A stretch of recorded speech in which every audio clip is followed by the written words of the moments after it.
In this untouched world, a fragile balance of life begins to emerge. Here, the Nibblit, a gentle herbivore, takes its first steps into existence. But balance is fleeting. For in every paradise, there is a predator.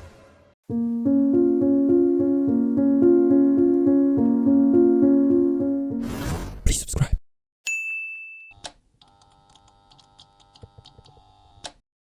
Anyway, so I've decided to simulate life. It's like the other cool channels. By the way, check them out if you haven't. But unlike them, I really have no idea what I'm doing. Well, this is the first creature I created. I call it Nibblit. As you can see, I'm an incredibly talented artist. So let's check its stats. Not much health, basically. If something even looks at them funny, they're gone. They don't see very far. Honestly, their best defense is just hoping food grows right in front of them. Speed, well, they can move, not fast, not slow, just enough to waddle around and grab some leaves. And diet, well, trees. Don't ask me why, I'm not fixing that. The main thing about the Nibblit is how it searches for food. It has a certain vision range for tree detection. Nothing too complicated, but it works. The range is determined by a parameter that can be evolved. Nibblits reproduce over time, no dating, cloning. They eat and die of starvation.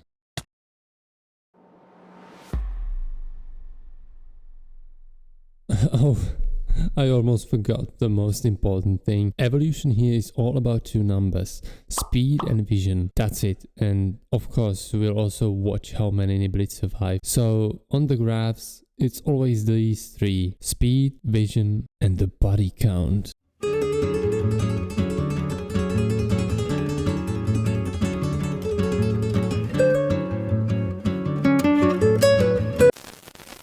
Wait a minute. I forgot to turn on the food spawner. How come they are surviving?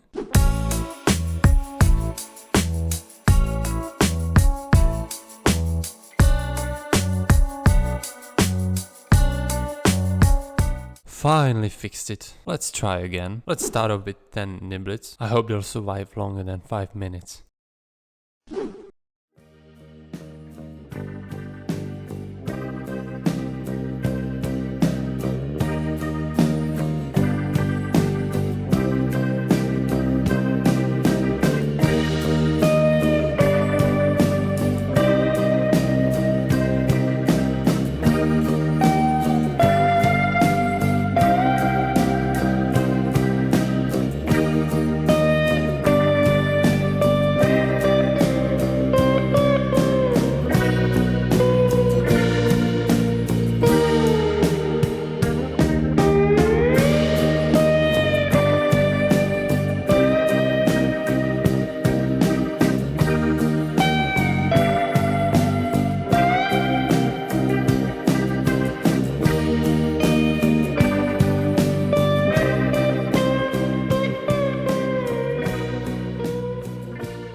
So, the simulation ran for over 3 hours. Actually, 3 hours, 46 minutes and 57 seconds. Do you remember what the title says? Anyway, let's look at the data. Because data makes everything feel scientific. Over time, the Nibblits started to actually see further, which makes sense. The ones who noticed trees earlier didn't starve as quickly. Natural selection at work. Pretty neat. Speed, however, didn't really change. They weren't racing anywhere. Slow but steady.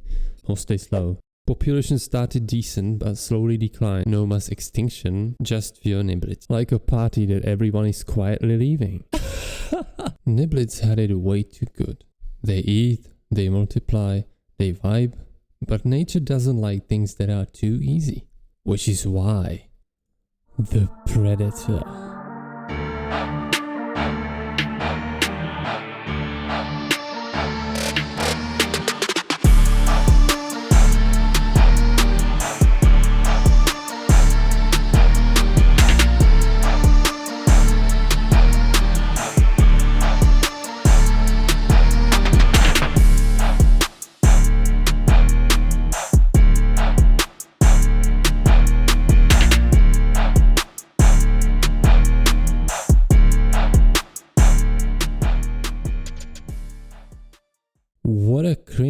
So this is Triglor. first of all, attack. And yeah, this guy can literally one-shot a Nibblit. Vision range is basically the same as the Nibblits, nothing too special. Speed, again pretty much the same, but since he doesn't have to chase trees, it's enough to catch up to our poor Nibblits. And finally, diet. Yeah, his entire diet is Nibblits. Breakfast, lunch, dinner.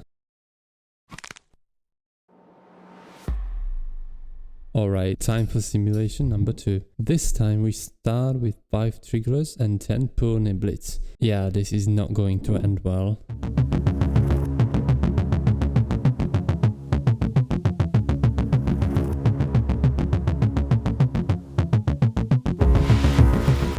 Nice. 10 seconds of content.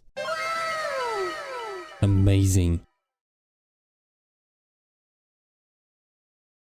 Okay, so round 2 didn't really go as planned. The predators kinda deleted everyone. So this time I made some changes. The Nibblits got a buff. The Triglors were nerfed. Quite substantially actually. Basically things should last longer than 30 seconds. Hopefully. See you later. Hey,